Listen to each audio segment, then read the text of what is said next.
Hello friends, welcome back to my channel. আজি আমি grammar সেকশনৰ এটা মোস্ট ইম্পৰ্টেন্ট টপিক আলোচনা কৰিবলৈ গৈ আছো। আপোনালোকে ভিডিওটো হেকলৈকে স্কিপ নকৰাকৈ চাই থাকিব যাতে এই টপিকটোৰ বিষয়ে সম্পূৰ্ণ ধাৰণা আপোনালোকৰ আয়ত্ত হয়। এতিয়া এই বিষয়টো হ'ল যে part of speech hall most important এটা টপিক ইংৰাজী গ্ৰামাৰৰ যে পাৰ্ট অফ স্পীচ যদি আমি নাজানো তেতিয়ালে বাক্য এটাত কোনটো ওয়াৰ্ডে কেনেকুৱা ধৰণে ফাংচন কৰি আছে কোনটো ওয়াৰ্ডে কি বুজাইছে সেই গোটেইখিনি কথা আমি নাজানিম। So, আমি part of speech মানে কি এই ডেফিনেশনটা আমি জানিব লাগিব যে part of speech এর অর্থ কি আমি সিম্পল হিসাবে যদি আমি জানো যে part of speech এর ডেফিনেশনটা চাবো যে part of speech hall part of speech indicates how the word function in a sentence part of speech কি করে ইন্ডিকেট করে দেখুৱাই দিয়ে how কেনেকে the word function word বৰে বাক্য এটাত কেনে ধৰে কাম কৰি আছে সেই কামবোৰ কি কৰে part of speech এ দেখুৱাই দিয়ে যে part of speech indicates how the words functions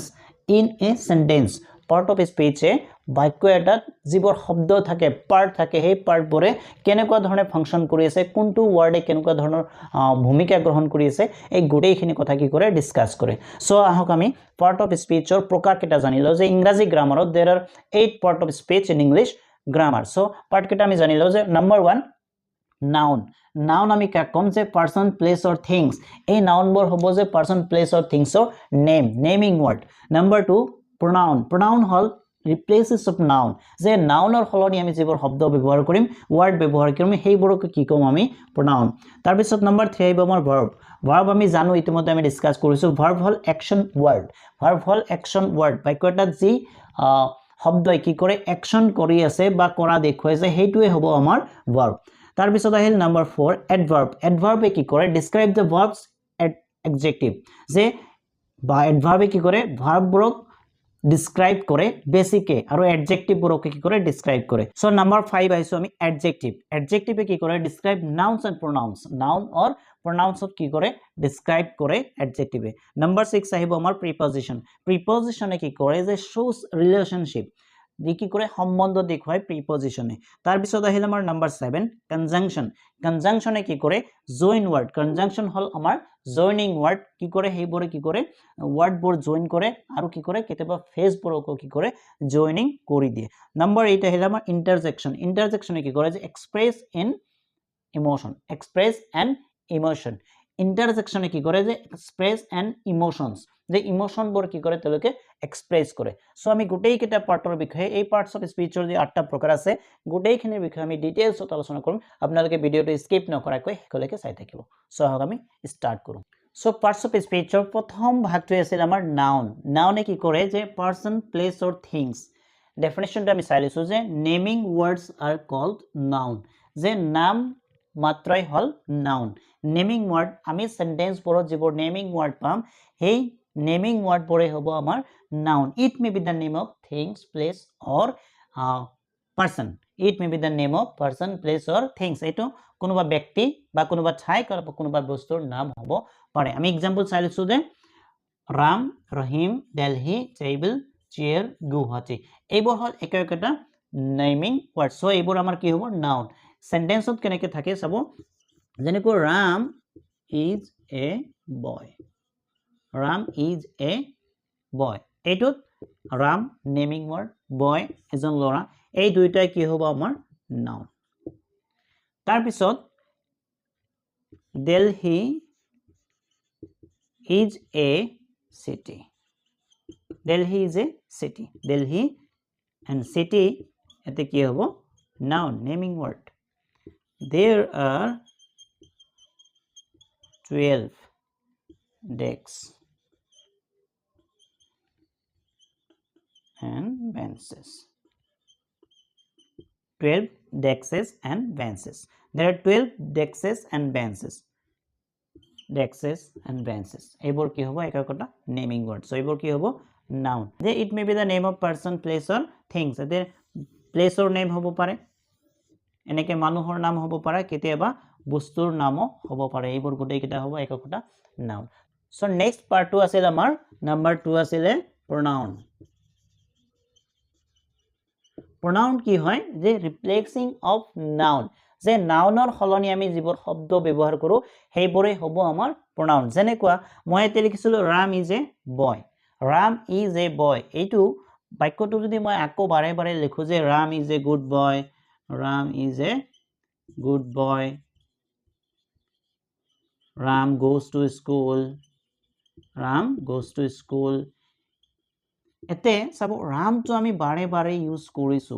ৰামটো আমি বাৰে বাৰে ইউজ কৰিছো, এনেকুৱা বাৰে বাৰে ৰামটো ইউজ কৰি থাকিলে বাক্য এটা ভাল দেখা নাযায়। সো আমি যাতে এই নেমিং ওয়ার্ডটো বাৰে বাৰে ইউজ কৰিব নালাগে তাৰ কাৰণে আমি কি কৰো, কিছুমান শব্দ ব্যৱহাৰ কৰো যাক আমি কি কওঁ pronoun বুলি কওঁ। এতিয়া ৰামৰ সলনি মই বেলেগ শব্দ ইউজ কৰিব পাৰো, যেনেকৈ Ram is a boy, Ram is a boy, he is a good boy, he is a good boy, Ram এজন ভাল ল'ৰা। এতিয়া এই ৰামৰ সলনি আমি কি ব্যৱহাৰ কৰিছো, হি ব্যৱহাৰ কৰিছো, যে he is a good boy, he goes to school, he goes to school, তেওঁ বিদ্যালয়লৈ যায়। এই যে হি ইউজ কৰিছো, এই হিটো হল আমি নাউনৰ পৰিৱৰ্তে ইউজ কৰিছো আৰু সেই কাৰণে এইটো কোৱা হ'ব pronoun, এইটো কি কোৱা হ'ব pronoun। সো সিম্পল হিচাপে আমি যদি জানো যে নামৰ সলনি নেমিং ওয়াৰ্ডৰ সলনি আমি কিছুমান শব্দ ব্যৱহাৰ কৰো যিবোৰক আমি কি কম pronoun বুলি কম। সো পাৰ্ট অফ স্পীচৰ নেক্সট ভাগটো আহিব আমাৰ ভাৰ্ব। ভাৰ্ব কি আমি সিম্পল হিচাপে যদি কওঁ যে ভাৰ্ব হল অ্যাকশন ওয়াৰ্ড, সেন্টেন্স এটাত যিবোৰ অ্যাকশন ওয়াৰ্ড থাকিব সেইবোৰে হ'ব আমাৰ ভাৰ্ব। যেনেকুৱা মই এক্সাম্পল লৈছো যে I am going to market, মই বজাৰলৈ গৈ আছো, or I went to market, I went to market, he goes to school, তেওঁ বিদ্যালয়লৈ যায়, he goes to school, Rahim is playing, Rahim is playing। এতে চাব যে এই বাক্যটোত এনেকুৱা এটা ওয়াৰ্ড আছে যি ওয়াৰ্ডে কি কৰি আছে অ্যাকশন কৰি থকা বুজাইছে, সেই ওয়াৰ্ডটোই হ'ব আমাৰ ভাৰ্ব। যে ভাৰ্ব কি একবাৰ সিম্পল হিচাপে যদি আমি জানো যে বাক্য এটাত যিবোৰ শব্দই কোনো এটা কাম কৰা বা ধৰা বা হোৱা বুজায় তেনেকা ওয়াৰ্ডকে আমি কি কম ভাৰ্ব বুলি কম, যাক অসমীয়াত কি বুলি ক'ব ক্ৰিয়া বুলি ক'ব। সো এই বাক্যটোত চাব যে I am going to market, এতে going to market গৈ থকা বুজাইছে, সো এইটোই হ'ব আমাৰ ভাৰ্ব, এইটো হ'ব আমাৰ অ্যাকশন ওয়াৰ্ড। তাৰ পিছত আহিব I went to market, went to market মই বজাৰলৈ গৈছিলো, went এইটো হ'ব আমাৰ কি ভাৰ্ব, এইটো অ্যাকশন ওয়াৰ্ড হয়। তাৰ পিছত he goes to school, goes মানে কি যায়, তেওঁ এইটো কাৰ্য কৰি আছে, ক'ত যায় বিদ্যালয়লৈ যায়, সো এইটো হ'ব আমাৰ ভাৰ্ব। Rahim is playing, ৰহিমে কি কৰি আছে খেলি আছে, Rahim is playing, সো এই playing ওয়াৰ্ডটো হ'ব আমাৰ ভাৰ্ব, কাৰণ এতে playing মানে কিবা এটা কাম কৰি থকা বুজাইছে, খেলা খেলি থকা বুজাইছে, সো এইটো হ'ব আমাৰ verb action word. So friends next আহিছো আমি adverb লৈ, যে adverb কি আমি ডেফিনেশনটো চাই লৈছো যে adverb is a word that adds something to the meaning of a verb or an adjective। adverb তেনেকুৱা ধৰণৰ ওয়াৰ্ড হ'ব যি ওয়াৰ্ডে কি কৰিব এড কৰিব something কিবা to the meaning of a verb, ভাৰ্বৰ অৰ্থৰ লগত কিবা এটা এড কৰিব adverb-এ। সো এক্সাম্পল চাই লৈছো, এক্সাম্পল চোৱাৰ লগে লগে আমাৰ ধাৰণাটো কি হ'ব ক্লিয়াৰ হ'ব। যে প্ৰথমে লৈছো মই এক্সাম্পল যে he ran quickly, যদি মই কওঁ এইখিনিলৈ যদি মই বাক্যটো সমাপ্ত কৰি দিওঁ he ran তেওঁ দৌৰে, তেওঁ দৌৰিছিল, he ran তেওঁ দৌৰিছিল, কিন্তু কেনেকৈ দৌৰিছিল সেইটো যদি আৰু ডিসক্ৰাইব কৰিব লাগে তেতিয়াহ'লে কি লিখিম আমি he ran quickly, তেওঁ কুইকলি কি কৰিছিল দৌৰিছিল, he ran quickly তেওঁ দৌৰিছিল, কেনেকৈ দৌৰিছিল খৰখেদাকৈ। এতিয়া নেক্সট এটা এক্সাম্পল লৈছো she swims তাই হাতৰে, she swims তাই হাতৰে, will তাই ভালকৈ হাতৰে, তেওঁ হাতৰে, কেনেকৈ হাতৰে will, she swims will। এই ভাৰ্বৰ বিষয়ে আৰু অলপ বেছিকৈ এড কৰিছে কি will, she swims তেওঁ হাতৰে, will তেওঁ ভালকৈ হাতৰে। এতিয়া আৰু এটা এক্সাম্পল লৈছো he was talking তেওঁ কথা কৈ আছিল, এতিয়া কেনেকৈ কথা কৈ আছিল talking to আমাৰ ভাৰ্ব, এই ভাৰ্বৰ বিষয়ে আৰু অলপ এড কৰিছে, কি কৰিছে লাউডলি উচ্চ স্বৰে, তেওঁ কি কৰিছিল উচ্চ স্বৰে কথা কৈ আছিলে সো এডভাৰ্ব আমি জানিলো যে এডভাৰ্ব এনেকুৱা কিছুমান শব্দ হ'ব যিবোৰ শব্দই কি কৰিব add something the meaning of a verb যে এই ভাৰ্বৰ মিনিংটোৰ লগত আৰু কিবা এড কৰি এটা নতুন অৰ্থ প্ৰকাশ কৰিব যেনেকুৱা he ran তেও দৌৰিছিল কেনেকৈ দৌৰিছিল how he ran তেও কেনেকৈ দৌৰিছিল he ran quickly তেও খৰখেদাকৈ দৌৰিছিল নাম্বাৰ 2 যদি আমি চাও যে she swims তাই হাতৰে কেনেকৈ হাতৰে ভালকৈ হাতৰে well তাৰ পিছত নাম্বাৰ 3 যদি আমি চাও he was talking তেও কথা কৈ আছিল how he was talking loudly তেও উচ্চ স্বৰে কথা কৈ আছিল সো এনেকুৱা ধৰণৰ এডভাৰ্ব বৰি কি কৰে something add কৰে কাৰ লগত add কৰে meaning of a verb or an adjective next part to লৈ আইছো যে আমাৰ next part to আছিল adjective এতে adjective কি আমি definition to চালিছো যে adjective is a word adjective বাক্যত থকা হেইবৰ শব্দ হ'ব যিবোৰে কি কৰিব that gives যিবোৰে দিয়ে more information about noun or pronoun যে adjective বাক্যটোত থকা হেইবৰ শব্দ হ'ব যিবোৰে কি কৰিব noun আৰু pronounৰ বিষয়ে আৰু অলপ information দিব তথ্য দিব সো আকৌ একবাৰ চাইছো adjective is a word adjective হল বাক্যত থকা হেই শব্দ যি শব্দই কি কৰিব that gives more information about noun or pronoun যে noun আৰু pronounৰ বিষয়ে আৰু অলপ অধিক তথ্য প্ৰদান কৰিব কি adjective চাইছো example যে he bought a new pen যদি আমি কও যে he bought a pen তে এটা কলম কিনিছিল এতিয়া এটা নতুন ইনফরমেশন এড হৈছে কি এড হৈছে new he bought a new pen তেও এটা নতুন কলম কিনিছিল সো এই নিউ টো হ'ব আমাৰ কি adjective next example চাইছো যে he is a good boy যদি আমি কও he is a boy তেও এজন লৰা কিন্তু এই লৰাজনৰ বিষয়ে এই নাউনটোৰ বিষয়ে আৰু অলপ more information দিছে কি good সো এই good টো হ'ব আমাৰ কি adjective next example চাইছো যে this is a red umbrella this is a umbrella যদি কও যে এখন ছাতি যে এখন ছাতি যদি কও তেতিয়াহলে red টো যদি আমি উঠাই দিও তেতিয়াহলে এখন ছাতি হ'ব কিন্তু যদি ইয়াৰ বিষয়ে আৰু অলপ ডেসক্ৰাইব কৰিছে কি এই red যে this is a red umbrella এখন ৰঙা ছাতি কেনেকুৱা ধৰণৰ ছাতি কেনেকুৱা কালাৰ হয় red color so this is a red umbrella so এই red টো হ'ব আমাৰ কি adjective তাৰ পিছত চাইছো এটা example that is a tall tree হটো এটা কি tall tree ওখ গছ এই গছটোৰ বিষয়ে আৰু অলপ ডেসক্ৰাইব কৰিছে কি tall so tall টো আমাৰ হ'ব কি adjective so আমি সিম্পল হিচাপে মনত ৰাখিব লাগিব যে adjective তেনেকুৱা ধৰণৰ শব্দ হ'ব word হ'ব যে যিয়ে কি কৰিব gives more information about noun or pronoun adjective বৰে কি কৰিব information যোগান ধৰিব কিহৰ noun আৰু pronounৰ বিষয়ে more information add কৰিব কি adjective example কেনে চাইছলে আমাৰ ধাৰণাটো ক্লিয়াৰ হৈ যায় so next আহিছো আমি preposition so preposition or আমি definition to চাইছো যে preposition to কি হয় যে preposition is a word preposition বাক্যত থকা তেনেকুৱা ধৰণৰ শব্দ হ'ব কি কৰিব preposition that shows the relationship of a noun or pronoun to another word যে preposition এনেকুৱা ধৰণৰ শব্দ হ'ব that shows যে দেখুৱায় কি দেখুৱায় relationship সম্পৰ্ক দেখুৱায় সম্বন্ধ দেখুৱায় of a noun or pronoun to the another word যে noun or pronounৰ লগত বেলেগ শব্দৰ লগত কি কৰে সম্বন্ধ দেখুৱায় preposition example চাইছো example চোৱাৰ লগে লগে আমাৰ ধাৰণাটো কি হ'ব সম্পূৰ্ণৰূপে ক্লিয়াৰ হ'ব Number 1 say the ball is on the table ball to kot ase on the table or upor ase etia sabo ei the ball is ase kot ase on the table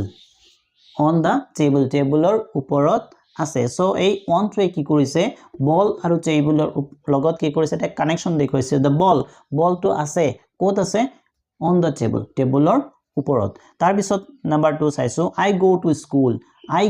মই যাও to school কলৈ যায় স্কুললৈ যায় so এই two টোৱে কি কৰিছে go আৰু to লগত go টোৱে স্কুলৰ লগত কি কৰিছে এটা ৰিলেচন দেখুৱাইছে সম্বন্ধ দেখুৱাইছে যে I go মই যাও কলৈ যাও স্কুললৈ সো এই টু টো হ'ব আমাৰ কি preposition next আইছো she went to school তাই গৈছিল কলৈ গৈছিল to school so went or logot aru school logot eta ki hol relationship স্থাপন hol je she went to school teo bidyaloy goisil ketia goisil on monday aru school logot jodi aru monday logot ki hoise eta relationship form হৈছে কিহৰ জৰিয়তে মানডেৰ লগত so এই one two হ'ব আমাৰ কি প্ৰিপজিশন and an example says the cat is under the box the cat is under the box cat to ase mekuri to ase mekuri joni ase kot ase under the box under tolot ase kar tolot ase box to tolot ase the cat is under the box so under e ki korise cat aru box or logot eta ki korise connection eta relationship dekhuaise বাক্যটোৰ সম্পূৰ্ণ অৰ্থ প্ৰকাশ কৰিব so এই আন্ডাৰটোৱে কি হ'ব আমাৰ প্ৰিপজিশন so simple হিচাপে আমি মনত ৰাখিব লাগিব যে প্ৰিপজিশন বাক্যত থকা তেনেকুৱা শব্দ হ'ব যিবোৰে shows the relationship of a noun or pronoun to the another word noun আৰু pronoun ৰ লগত noun বা noun ৰ লগত হ'ব পাৰে বা noun আৰু another word বা noun বা pronoun বা noun আৰু বাক্যত থকা আন শব্দৰ লগত কি কৰে relationship দেখুৱায় সো আমি নেক্সট আহিছো conjunction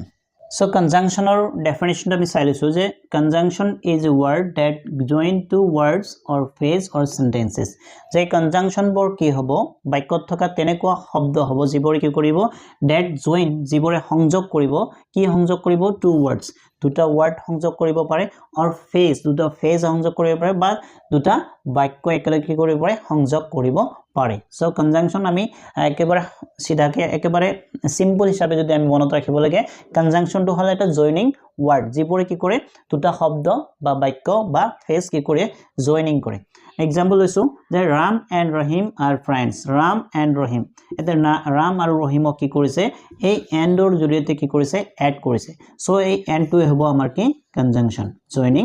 word Ram to and to hobo amar conjunction next eta example laisu I like fish and vegetable moi ki bhal pao fish aru vegetable ei fish aru vegetable ki korise ei and or joriyate ki korise hongjok korise so and to amar hobo yate ki conjunction je joining word ki korise joining word ki korise duta এই দুটা word কি কৰিছে একলগ কৰিছে next এটা example লৈছো যে she likes rohan তাই rohanক পছন্দ কৰে but she doesn't like ram কিন্তু তাই ramক ভাল না পায় বা পছন্দ নকৰে এই বাতটোৱে কি কৰিছে এই দুটা সেন্টেন্স she likes rohan এটা sentence she doesn't like ram এটা সেন্টেন্স এই দুইটা সেন্টেন্সক কি কৰিছে এই বাত কনজাংশনৰ জৰিয়তে এড কৰিছে সো এই বাতটোৱে হ'ব আমাৰ কি conjunction so simple হিসাবে যদি আমি মনত ৰাখিব লাগে যে conjunction হল বাক্য থকা হেবৰ শব্দ যিবৰি কৈ কৰে আমাৰ দুটা ওয়াৰ্ড বা ফ্ৰেজ বা সেন্টেন্স কি কৰে জয়েন কৰে একলগ কৰে তোমাৰ নেক্সট পাৰ্ট টু আছিল আমাৰ ইন্টাৰজেকশন নেক্সট পাৰ্ট টু আমাৰ হ'ব interjection next আৰু last part to যে interjection কি আমি definition to চাইছো যে interjection is a word interjection বাক্যটো থকা তেনেকুৱা শব্দ হ'ব যি শব্দই কি কৰিব word or phrase হ'ব that express কৰিব a strong feelings or emotion কি কৰিব express কৰিব বৰ্ণনা কৰিব তেনেকুৱা ধৰণৰ শব্দই হ'ব আমাৰ কি interjection so example চাইছো যে o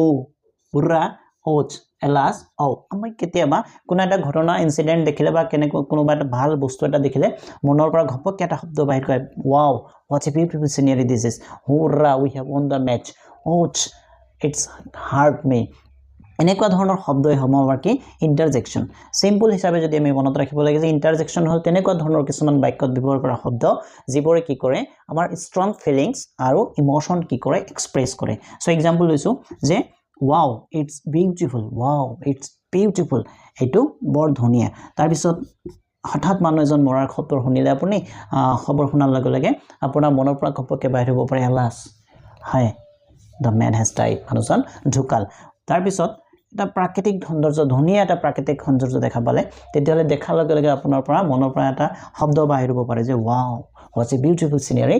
this is so এনেকুৱা ধৰণৰ wow alas হুৰৰা এনেকুৱা ধৰণৰ শব্দ হ'ব আমাৰ কি ইন্টারজেকশন সো फ्रेंड्स আজিলে মানে যদি ভিডিওটো পছন্দ হয় তেতিয়ালে আপোনালোকে এটা লাইক কৰি দিব thank you for watching this video লগ পাম নেক্সট এটা ভিডিও